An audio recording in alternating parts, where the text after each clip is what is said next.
7h05 da noite de 13 de março de 2013. Da chaminé da Capela Sistina, a fumaça branca anunciava: os católicos tinham um novo líder da sua igreja. Habemus Papam, eminentissimum ac reverendissimum Dominum Georgium Marium, Sancte Romani Ecclesiae Cardinalem Bergoglio, qui sibi nomen imposuit Franciscum. Buonasera. O conclave, formado por 115 cardeais naquele ano, tinha acabado de escolher o arcebispo de Buenos Aires como novo pontífice. Um representante inédito da América Latina, região mais católica do mundo. O Papa é argentino e Deus é brasileiro. Então, com 76 anos, Bergoglio escolheu o nome Francisco em homenagem a São Francisco de Assis. Pelos dogmas da Igreja, São Francisco é o santo da humildade, da proteção dos mais pobres e do amor à natureza. Princípios que marcaram seu papado, como explicou o padre Júlio Lancelotti. Então, esse é o que marca o Papa Francisco: o amor aos pobres, aos imigrantes, aos refugiados, aos grupos rejeitados, à comunidade LGBT, às pessoas em situação de rua. Era alguém muito despojado, nunca viveu de honra, de glória, de poder, sempre viveu de serviço, de proximidade. Francisco deixa para nós o legado da misericórdia, da compaixão. Francisco ocupou o trono de São Pedro depois de Joseph Ratzinger, o Papa Bento XVI. Ele foi o primeiro Papa a renunciar em quase 600 anos, em meio a denúncias e controvérsias. Um documento divulgado por 2 arquidioceses da Alemanha compilou quase 500 casos de abusos. Esses abusos foram cometidos entre 1945 e 2019 por mais de 200 religiosos. E esse relatório acusava Bento XVI de má conduta por ter conhecimento de 4 casos, mas não ter feito nada quando era cardeal de Munique. Francisco, portanto, chegou com a missão de remodelar a imagem da igreja e conter a perda de fiéis, em particular dos fiéis mais jovens. Eu peço que vocês sejam revolucionários. Ele defendeu os direitos de refugiados, posicionou-se contra a violência, os conflitos e o rearmamento do mundo. Em um dos momentos mais emocionantes do seu papado, em 2019, fez um apelo aos líderes de um país onde a guerra civil já havia tirado a vida de 400 mil pessoas. No Vaticano, um gesto dramático marcou o encontro entre o Papa Francisco, o presidente do Sudão do Sul, Salva Kiir, e o ex-líder rebelde Riek Machar. Depois de pedir que os dois caminhem para um governo de união e respeitem a trégua para pôr fim à guerra civil, Francisco se ajoelhou com o auxílio de assistentes e beijou os sapatos dos dois. Outra cena marcante, você vai se lembrar, aconteceu em 2020. Durante a pandemia de Covid, o Papa rezou sozinho na Praça São Pedro, uma imagem que emocionou o mundo inteiro. Francisco ainda mexeu com pautas sensíveis para o conservadorismo da igreja. Os homossexuais têm direito a fazer parte de uma família. São filhos de Deus e têm esse direito, disse o Papa. Uma pessoa que pensa... Francisco defende o reconhecimento da união, mas não pela igreja. Em seu primeiro voo como Papa, em 2013, Francisco já tinha causado espanto com uma frase que se tornou histórica: se a pessoa é gay, quem sou eu para julgar? Mas quem sou eu para julgá-la? O Papa Francisco admitiu hoje que pode haver formas de bênção a casais do mesmo sexo, um tipo de bênção diferente daquela que é dada no casamento entre homem e mulher.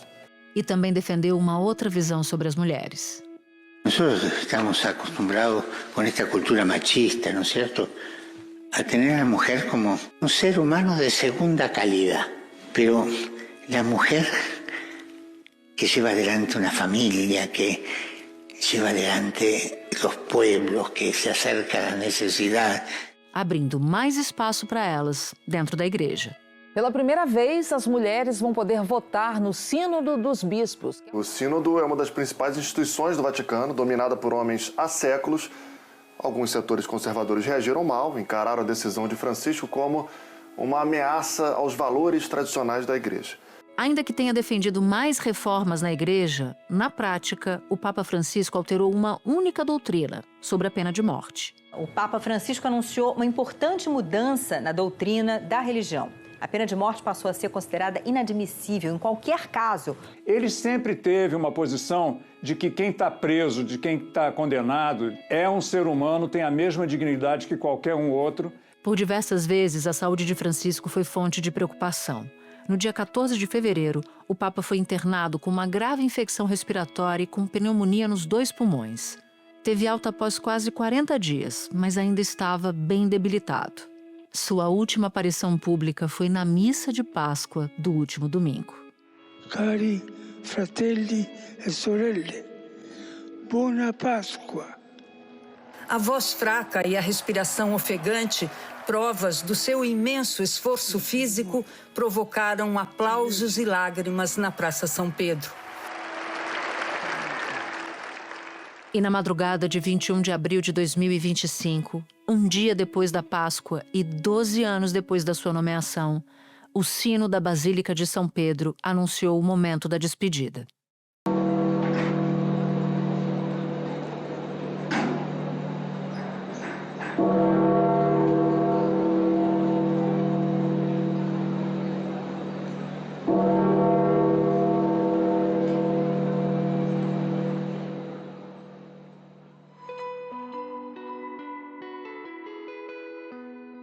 Da redação do G1, eu sou Natuzaneri e o assunto hoje é Papa Francisco, a vida, o legado e o futuro da Igreja. Quem foi Jorge Bergoglio, quais foram as marcas e os desafios do seu papado e o que deve pesar na escolha do próximo líder da Igreja Católica. Neste episódio, eu converso com Gerson Camarote, comentarista da TV Globo e da Globo News e colunista do G1. Autor do livro Segredos do Conclave, Camarote entrevistou o Papa em 2013. E falo também com o vaticanista Felipe Domingues, doutor em Ciências Sociais pela Pontifícia Universidade Gregoriana e diretor do Lay Center, uma residência em Roma para alunos das universidades católicas. Terça-feira, 22 de abril. Camarote, desde que eu me conheço por gente, eu acompanho você cobrindo papas, no plural mesmo. Eu li o seu livro, fui no lançamento do seu livro e queria muito a tua presença aqui hoje para falar do legado de Francisco. Bom, para começo de conversa, ele levou 2 coisas sui generis para o Vaticano. A primeira foi o amor ao futebol e a segunda era a personalidade brincalhona. O que você pode falar mais sobre Jorge Bergoglio antes de ser Papa? Olha, antes de ser Papa, ele já tinha essas características. Todos falam que conviveram com ele, que era um Papa muito sério, mas tem humor portenho. Eu me lembro muito bem de ter encontrado Jorge Mário Bergoglio, cardeal, em Aparecida, em 2007, Natuza. Bem antes, portanto, né, bem dele antes. assumir. E eu sabia naquela ocasião que Bergoglio tinha sido um desafiante, entre aspas, do Papa eleito, o Papa Ratzinger. E eu olhava para Bergoglio, porque ele foi em 2005, no conclave de 2005, ele concorreu muito bem nos escrutínios, até que ele mesmo desistiu dessa disputa quando percebeu que estavam usando o nome dele para criar um terceiro nome que não era nem o Ratzinger e nem ele. E lá na Conferência de Aparecida, ele sempre muito sóbrio, e ele faz ali todo o documento de Aparecida, que seria toda a linha, toda a diretriz do seu pontificado anos depois. Agora, nos Segredos do Conclave, que é o seu livro, você fala dessa disputa, dessa terceira via que tentavam criar e estavam tentando usar o Bergoglio para isso? No livro Segredos do Conclave, a gente já coloca os escrutínios, quem começou com força, como foi afunilando entre Bergoglio e Ratzinger, e que em um determinado momento ele decidiu desistir. Você tinha, de fato, um grupo de cardeais da América Latina que trabalhava pelo nome de Bergoglio, inclusive o cardeal Maradiaga, hondurenho, né? E foi presidente da Caritas, alguém muito articulado que já não vota mais nesse conclave. E você tinha um grupo de cardeais, inclusive da América Latina, que estava trabalhando pela eleição do cardeal Ratzinger, que era então prefeito da Congregação para a Doutrina da Fé, hoje que virou dicastério, né, pela mudança administrativa feita pelo Papa Francisco já no seu pontificado. Mas já havia a consciência de que Bergoglio era uma grande liderança. Jorge Mário Bergoglio nasceu em Buenos Aires em 17 de dezembro de 1936. Filho de imigrantes italianos, teve 4 irmãos e se formou em teologia e filosofia. O arcebispo de Buenos Aires sempre foi um religioso conhecido pela simplicidade e muito amado pelos argentinos. Em 1998, se tornou arcebispo primaz da Argentina e 3 anos depois, João Paulo II criou o cardeal. Na época, Bergoglio chegou a pedir aos fiéis que não viessem a Roma para assistir ao consistório que daria a ele o chapéu vermelho, mas que doassem aos pobres os gastos que teriam com a viagem. Tanto é que quando chega a renúncia do Ratzinger, e praticamente a imprensa de Roma não dava na Natuza a possibilidade do surgimento da candidatura do Bergoglio. E ali a gente, já nesse período que a gente chama das congregações gerais, que é o que a gente chama de pré-conclave, o nome de Bergoglio lá estava surgindo com força entre cardeais periféricos. Cardeais periféricos que são da América Latina, inclusive ele, da África, da Ásia, e aquilo ganhou força. E por que ele ganhava força? Porque ele tinha um discurso da necessidade de mudança na Santa Sé.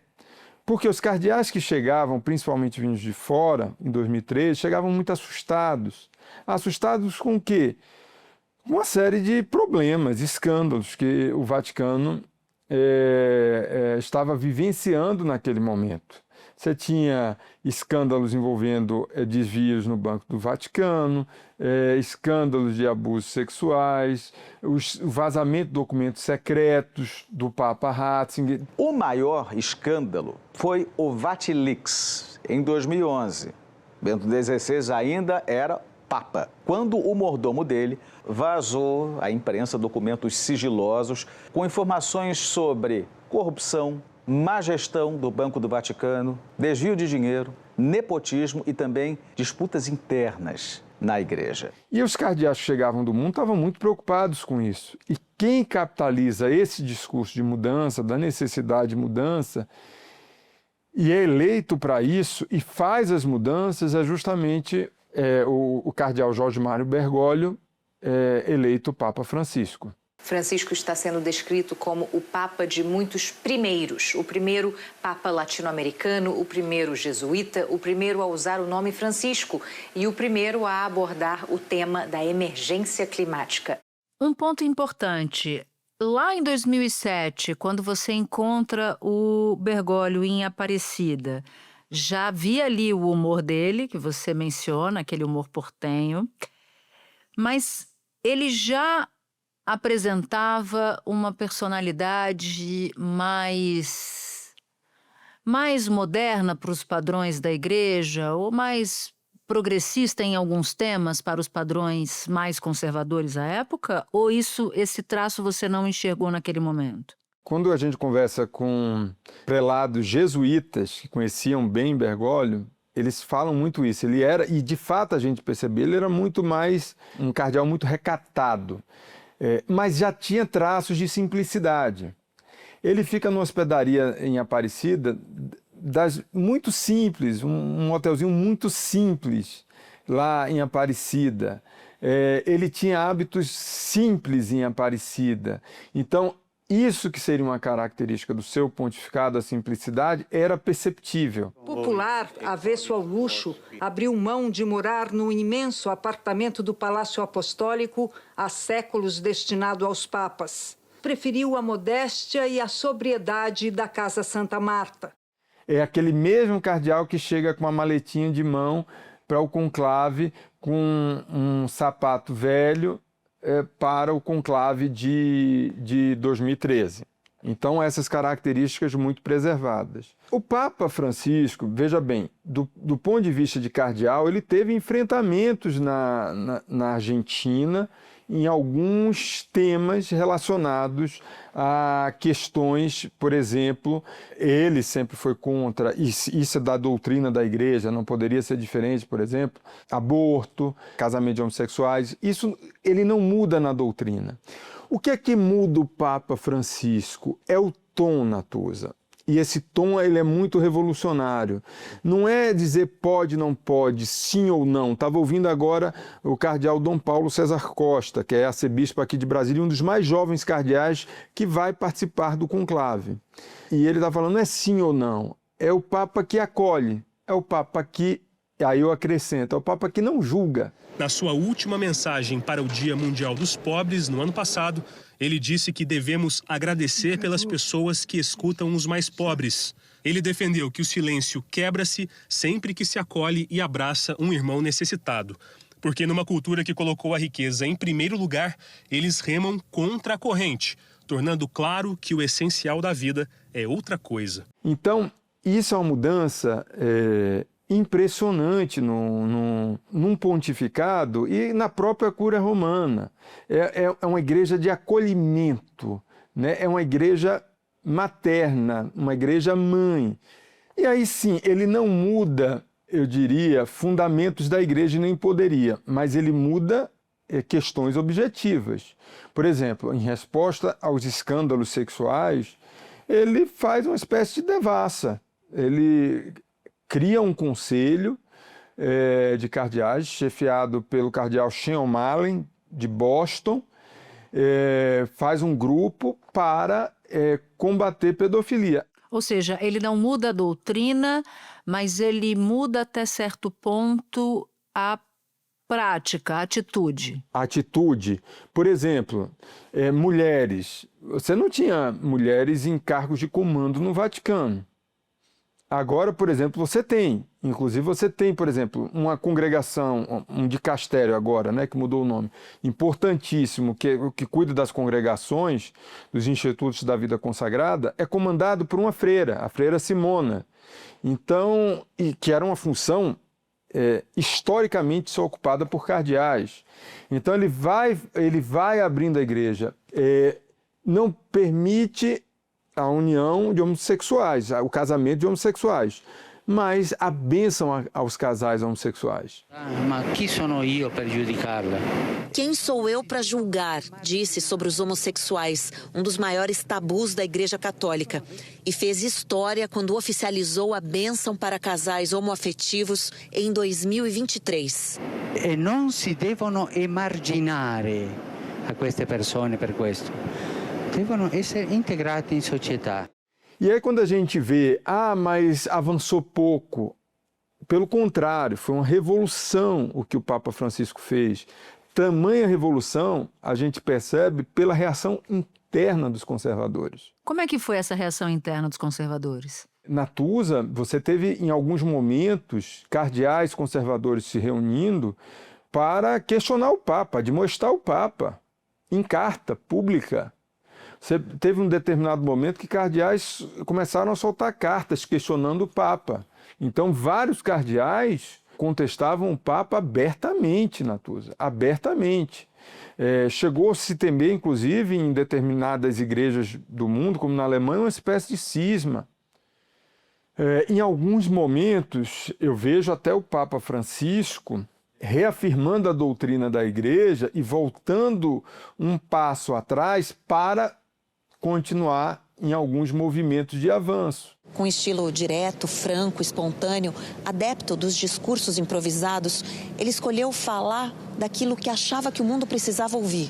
E assim, a voz do Papa das periferias, da simplicidade, da misericórdia, atravessou os portões da igreja. Os gestos do Papa Francisco foram exemplares de acolher nos Estados Unidos um casal homoafetivo, nas suas entrevistas dizer que a homossexualidade é uma condição humana. e que, portanto, a Igreja deveria acolher os casais homossexuais.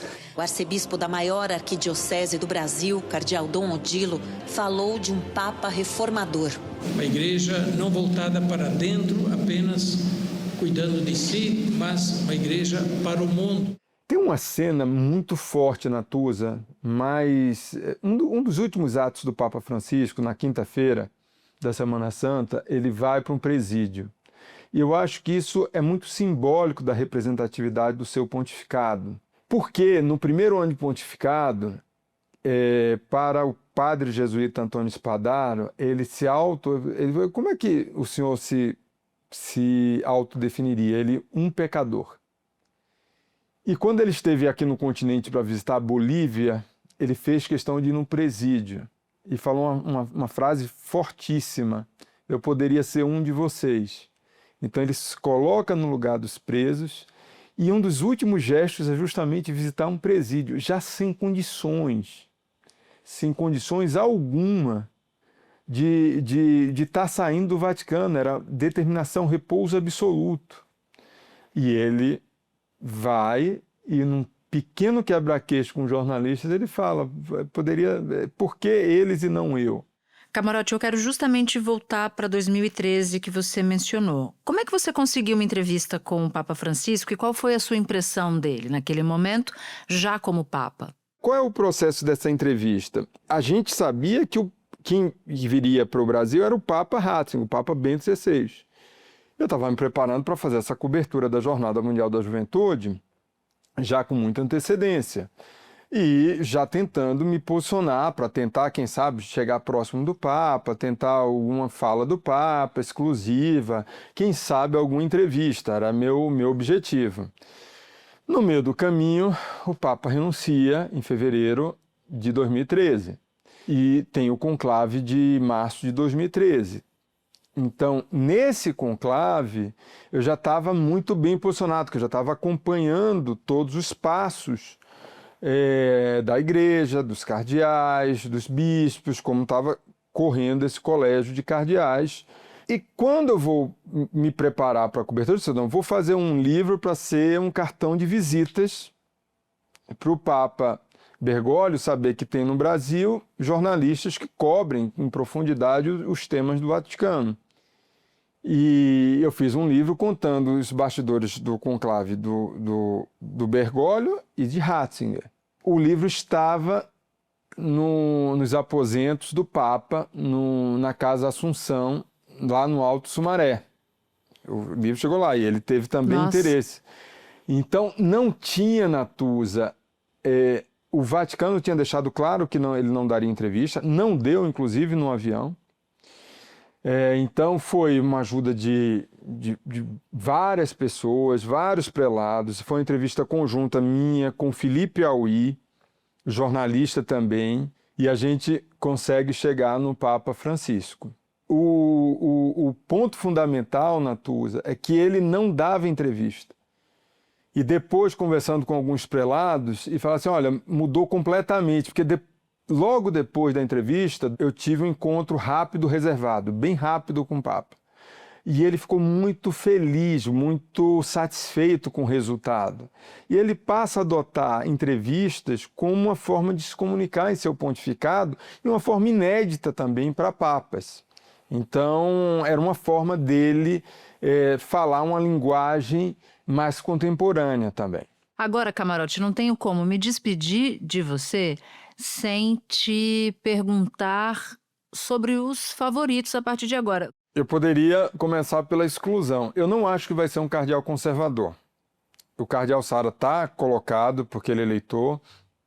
Tem outro cardeal conservador que eu considero até mais bem colocado, poderia ser uma espécie de união dos cardeais mais conservadores, o Peter Erdo, que é o cardeal arcebispo de Budapeste, na Hungria, um cardeal húngaro, que é muito respeitado, é um grande teólogo, então ele poderia agregar.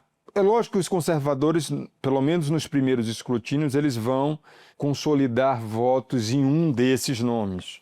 Quando um papa morre ou renuncia, a igreja espera de 15 a 20 dias para começar o conclave. Esse intervalo foi estipulado no início do século passado para dar tempo de todos os cardeais viajarem até o Vaticano. São mais de 200 cardeais de quase 100 países. Dentre eles, 7 brasileiros estão aptos a votar. Um cardeal só vira papa se receber pelo menos 2/3 dos votos. Se isso não acontecer, as cédulas são queimadas dentro da própria capela com uma substância química específica. Quando um papa finalmente é eleito, as cédulas são queimadas com outra substância, que cria aquela tradicional fumaça branca, símbolo de um novo papa. Eu acho que o próximo papa vai ter que ter um perfil mais conciliador e mais de diálogo. Francisco, ele avança muito, mas também, como a gente falou aqui, teve uma reação muito poderosa em relação a esses avanços feitos pelo Papa Francisco, dos cardeais conservadores. Então, vai ser preciso alguém que consiga conciliar. Nesse campo, a gente tem algumas opções. Um nome que surge hoje entre cardeais é do secretário de Estado da Santa Sé, cardeal Pietro Parolin, um italiano, foi núncio na Venezuela, já passou, ele é um diplomata do Vaticano, já passou pela Nigéria, que é um país onde o cristianismo é perseguido, já passou pelo México, e na Venezuela enfrentou o chavismo com uma força assim, o chavismo atacando as instituições da Igreja Católica lá na Venezuela. E hoje ele é cardeal bispo, ou seja, o cargo de maior hierarquia do ponto de vista que tem diferenças entre cardeais. Todos votam, mas você tem diferentes de representatividade. Você tem um cardeal diácono, um cardeal presbítero e o cardeal bispo, que são poucos. Se fosse um papa mais progressista, que eu não vejo hoje espaço para um cardeal que aprofunde as mudanças do Papa Francisco, acho remoto, justamente porque você tem que fazer uma conciliação para evitar uma divisão da igreja, mas se for um cardeal muito progressista, seria o Matteo Zuppi.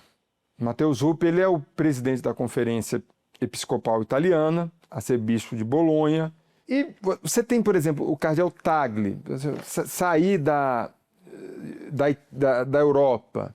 Poderia ser um cardeal asiático, cardeal Luiz Tagle. O cardeal Luiz Tagle, hoje, ele é pró-prefeito de Castério para Evangelização. Ele foi um cardeal que arregimentou rebanhos nas Filipinas. Então, ele chega com muita força. O Papa Francisco apostou muito nele e dá uma função de extrema importância. Mas a percepção de cardeais é que quando ele chegou em Roma, ele não se encontrou. Então, não foi um cardeal que fez muita articulação. Você poderia ter o poeta, né, o cardeal poeta, que é o ministro o equivalente a ministro da Cultura e da Educação, português, da Ilha da Madeira, cardeal Dom José Tolentino, de Mendonça, que é um papa que é um cardeal que pregou para o Papa Francisco, impressionou muito o Papa Francisco. Mas eu diria de antemão que hoje a tendência é de termos um Papa mais moderado, um Papa mais conciliador e um Papa que consiga estabelecer o diálogo não só para fora, como Francisco fez muito bem, mas principalmente um diálogo com setores conservadores. Então, pelo que eu estou entendendo, a tendência é de uma certa continuidade, mas em velocidade menor do que a implementada por Francisco, certo? Isso, uma velocidade, digamos assim, não tão acelerado como foi Francisco. Gerson Camarote, meu amigo, eu sei que você está sendo ultra requisitado pela Globo News. Então eu te agradeço muito por ter achado um tempinho para conversar comigo. O assunto, principalmente você é uma prioridade, Natuza. Oh, meu amigo, um beijo enorme. Beijo. Muito, muito obrigada. Bom trabalho. Beijo grande. Bom trabalho a todos. Espera um pouquinho que eu já volto para falar com Felipe Domingues. Felipe, quero, antes de começar a tratar sobre o legado do Papa Francisco, te ouvir um pouco sobre como foram os últimos momentos dele. Ele, entre fevereiro e março, começou a ficar muito mal, teve que ser internado, ficou no hospital internado por 38 dias. Como é que foi essa internação? Como é que ele entrou nela e como é que ele saiu do hospital? O Papa Francisco, ele estava com uma bronquite, né? Era isso que o Vaticano tinha informado, assim, publicamente. Mas ele continuava cumprindo ali a agenda, encontrando pessoas, celebrando missas. Até um pouco antes teve uma missa na Praça de São Pedro, enfim. Mas chegou num ponto em que foi preciso ele ser internado. E foi assim, depois, numa manhã, ele foi para o hospital e foi avisado que o Papa ficaria internado para tratar essa bronquite. Depois que ele estava lá já há algumas horas, fizeram todos os exames e tudo mais, e aí se comunicou que ele tinha uma pneumonia, né, nos 2 pulmões. Então era uma situação mais grave do que se esperava. Desde a última internação do Papa Francisco, no dia 14 de fevereiro, já se sentia que esta crise seria mais grave do que as outras. Os testes revelaram uma infecção polimicrobiana causada por mais de um tipo de vírus, bactérias ou fungo. Em meio às crises, Francisco continuou alerta e colaborativo, segundo os médicos. Isso para dizer que era um caso muito complexo, eles usavam essa palavra, né, complexo, e isso foi, enfim, tinha um dia melhor, um dia pior. Ele teve, segundo os médicos, duas situações em que ele chegou muito perto da morte. Os próprios médicos falaram isso na coletiva de imprensa, né, do Hospital Gemelli, que era onde ele estava internado.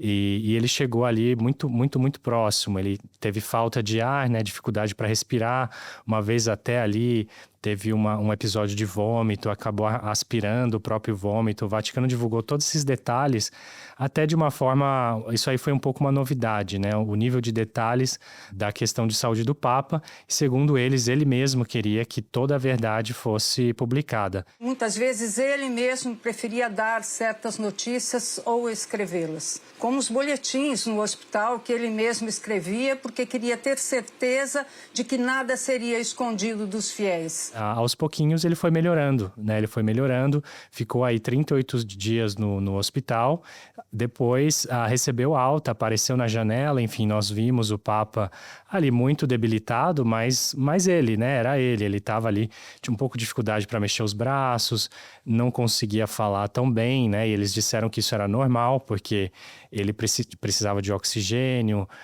para respirar, enfim, tomando muitos remédios.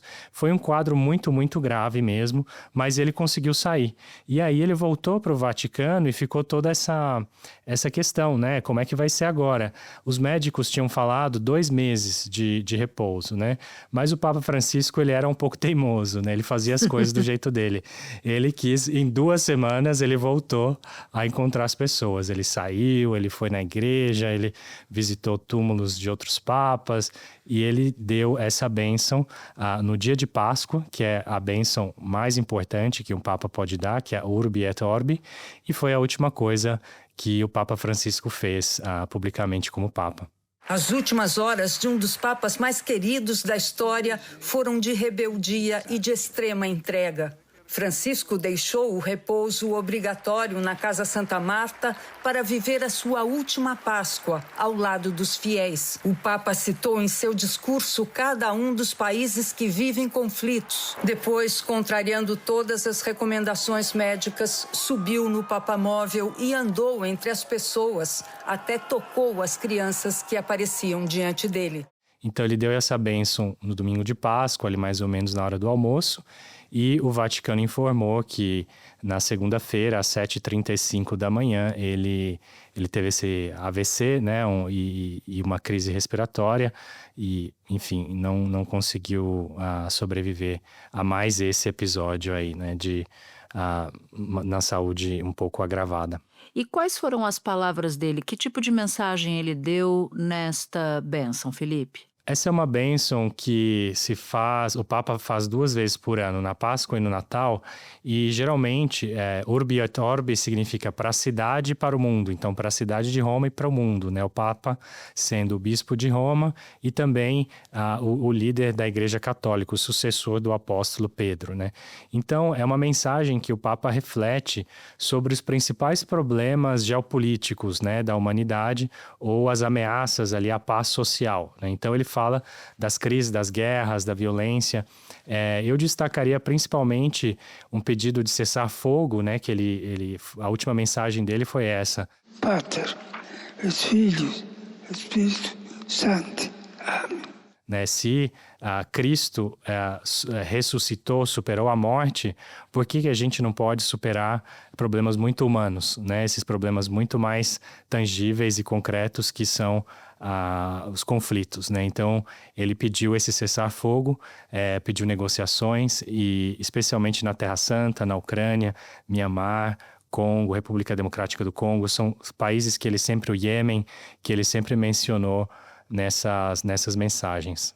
Eu, ao longo do dia, fui colhendo diversas referências de autoridades, jornais do mundo, obituários, e o que mais me chamou a atenção foi um que disse que ele era o Papa do povo, um outro disse que ele foi um Papa disruptivo, outro que ele chacoalhou o Vaticano. Que alcunha você acha que é mais adequada para o Papa Francisco, já entrando numa conversa com você sobre o legado dele? Eu acho que ele é o Papa que abriu a Igreja para o mundo, talvez o Papa das portas abertas, né? E acho que é até simbólico também que esse é o ano do jubileu de 2025, né? Em que se celebra 2025 anos do nascimento de Cristo na Igreja Católica, né?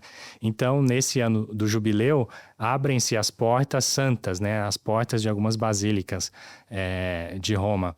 Então, para mim, o Papa Francisco foi o Papa que abriu as portas. Quer dizer, ele falava, a gente precisa ser uma igreja em saída, uma igreja que está aberta, que vai ao encontro, que desce, né? Que como Deus, né? Que desceu, se fez homem e desceu do céu até a terra, a gente também precisa descer e ir ao encontro das realidades locais. A gente não pode ser uma igreja que vê as coisas do alto e à distância, né? Então a gente precisa tocar. Ele falava, se você vai dar uma esmola para alguém, você olha nos olhos dessa pessoa, você toca a mão dessa pessoa, né? Então, assim, essas frases, essas mensagens de abertura, ele falava para os jovens, na igreja há lugar para todos, insistia todos, né? E dizia que Deus perdoa tudo. Então ele tinha essas frases que ele dizia, mas sempre com esse objetivo, né? De demonstrar abertura e de ir ao encontro daqueles que são os marginalizados da sociedade, daqueles que estão fora. Foi um pontificado leve pela figura de Francisco, porque era um papa mais leve, que nunca vestiu a túnica de papa-rei, e um papa que pensava o mundo dando maior importância à justiça social, ao ser humano e às suas escolhas, ao direito internacional e contra a prepotência dos poderosos. A sua visão da preservação da natureza, que ele chamava de casa comum, foi fundamental para o seu pontificado. Você falou das frases, e ele era um grande frasista também, né? Tinha muitas qualidades, mas além do bom humor, ele também era um grande frasista. Eu vou citar algumas aqui. Ele dizia, por exemplo, que é melhor ser ateu do que ser um católico hipócrita. Ele também dizia que se uma pessoa é gay e busca Deus, quem sou eu para julgá-la? Né? Essa foi uma frase, essa foi uma fala bastante simbólica dele. Ele também dizia que o dinheiro deve servir e não governar, e que Deus escolhe boas pessoas em todas as religiões. De todas as frases que você acompanhou do Papa, qual é a mais representativa do que era o Papa? Essa coisa de dizer que há lugar para todos na igreja, né? Para mim, isso é o resumo, né? Outra coisa que ele falou eu não me lembro, uma celebração, ele falou o resumo da vida cristã: adorar e servir. Adorar e servir. Então, essas duas palavras, um resumo, né, em duas palavras, o que é ser cristão. É adorar, é a oração, é a fé, né? Então, ele não era um papa só mundano, né? Ele não era ele tinha uma dimensão espiritual muito profunda, que a gente não pode esquecer. Ele falava das questões sociais, mas muito, muito enraizado na espiritualidade, na fé, na devoção, né? Tanto que ele quer ser enterrado na Basílica de Santa Maria Maior, que é uma basílica dedicada a Maria, né? Então aí você vê a devoção mariana muito forte. Vigílias já acontecem mundo afora. Entre os muitos pontos de peregrinação estão a Casa Santa Marta, residência do Papa no Vaticano, e a Basílica de Santa Maria Maggiore, em Roma, onde ele decidiu ser sepultado. É mais uma ruptura com a tradição de Francisco, que será o primeiro Papa em mais de um século a ser enterrado fora do Vaticano. Então, adorar e servir, né? O serviço e essa abertura a se colocar a serviço de todos, né? Para mim, essas frases são um bom resumo do pontificado. Então, eu queria que você fizesse um balanço, Felipe, dos temas delicados, né? Sobretudo numa igreja de cabeça talvez mais progressista, mas de corpo mais conservador. E no que ele conseguiu avançar e no que ele não conseguiu ou não quis avançar. As pessoas que queriam mudança na igreja acham que o Papa Francisco não fez o bastante, né? Então, eu acho que se a gente quiser rotular o Papa Francisco como progressista ou conservador, eu acho que ele é progressista em algumas coisas, conservador em outras, como quase todos nós, né? A gente tem ideias mais fortes sobre alguns temas, outras menos, e ele era um pouco assim também. Então, a única mudança mesmo doutrinal que ele fez na igreja foi sobre a pena de morte. Quer dizer, a partir do pontificado do Papa Francisco, a igreja passa a ser contra a pena de morte em qualquer condição, qualquer situação, e passa a trabalhar ativamente para a sua abolição em todo o mundo. Essa é a novidade, digamos, doutrinal que o Papa Francisco fez. Todo o resto foram gestos e foram decisões de caráter mais pastoral, né? Então, quer dizer, mais na prática da vida da igreja. Então, por exemplo, sobre a questão dos homossexuais, que ele autorizou que casais do mesmo sexo, ou, melhor dizendo, que na igreja se chamam de situações irregulares, né? Que são, por exemplo, pessoas que convivem sem ser casadas, vivem juntas, ou casais divorciados em segunda união, os homossexuais também, permitiu que eles recebessem uma bênção, né? Uma bênção, de novo, fazendo um gesto para ir ao encontro dessas pessoas e dizer, vocês também são bem-vindos, né? Porque se a pessoa vem até a igreja e pede uma bênção e a resposta é não, você já cortou um laço de confiança, né? e de relação. Então, o Papa tentava deixar abertas todas as possibilidades de aproximação, né? Outro tema muito importante do pontificado dele foi a questão ambiental, né? Que hoje já, enfim, com as conferências do clima e tudo mais, já está um pouco gasta, né, essa questão, mas se a gente lembrar o Acordo de Paris, ele foi muito influenciado pela encíclica Laudato Si. Se a gente conversar com as pessoas que estavam na conferência do clima naquele ano, todo mundo falava da Laudato Si, que é a encíclica do Papa Francisco sobre a questão ambiental, em que ele diz que não existem duas crises, social e ambiental, existe só uma crise, que é uma crise humana, né? O clima e o ambiente e a sociedade são a mesma coisa. E outra coisa também foi a reforma da Cúria Romana, né? Que ele publicou uma nova Constituição da Cúria Romana, que é esse governo central da Igreja no Vaticano, com o trabalho feito com um grupo de cardeais, enfim, um grupo de estudos. Demorou 10 anos da eleição dele até a promulgação de uma nova Constituição, em que, por exemplo, entre outras coisas, hoje qualquer pessoa batizada pode assumir um cargo de liderança na Cúria Romana. Não precisa ser um padre, um cardeal, enfim. Porque participa do ministério do Papa por meio do batismo, né? Sendo cristão, batizado, membro da igreja, pode a trabalhar ali com o Papa no Vaticano. Então, uma série de reformas que eu acho que são importantes, mas que estão no começo, né? Estão no começo. A reforma acabou de começar, então a gente precisa ver aí agora os próximos papas, como eles vão conduzir essa reforma daqui para frente. Felipe, você espera uma continuidade ou uma inflexão mais conservadora na escolha do próximo papa? Eu espero uma continuidade na diferença. Eu acho que vai vir um papa diferente, talvez mais tímido, talvez alguém que segue mais o protocolo. O Francisco não gostava de protocolo e nesses últimos dias isso ficou muito claro, né? Ele aparecia em qualquer hora, em qualquer lugar, de surpresa. Eu acho que alguém que é talvez mais protocolar, considerando também as crises que a gente tem no mundo, as guerras, alguém que mede mais as palavras, talvez seja nesse caminho. Mas eu acho que há continuidade, haverá continuidade de temas, de prioridades, de posições. Eu acho que a igreja não vai dar uma revirada, né, de uma hora para outra. Muito obrigada por ter topado conversar com a gente. A gente vai acompanhar junto com você os próximos passos para a escolha do próximo Papa agora. Obrigado, uma honra estar aqui hoje com vocês. Este foi o Assunto, podcast diário disponível no G1, no YouTube ou na sua plataforma de áudio preferida. Comigo na equipe do Assunto estão Mônica Mariotti, Amanda Polato, Sara Rezende, Luiz Felipe Silva, Tiago Kazuroski e Gabriel de Campos. Eu sou Natuzaneri e fico por aqui. Até o próximo assunto.